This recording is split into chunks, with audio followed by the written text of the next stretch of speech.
ମାଛ କାହାର ରାଣୀ ଅଟେ? ପାଣିରେ, କାରଣ ପାଣିରେ ବେଶୀ ଅଧିକ କିଏ ରହନ୍ତି? ମାଛ। मछली जल की रानी है, जीवन उसका पानी है,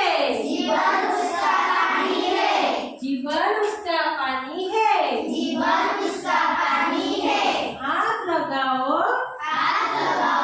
डर जाएगी, हाथ लगाओ डर जाएगी, बाहर निकालो मर जाएगी।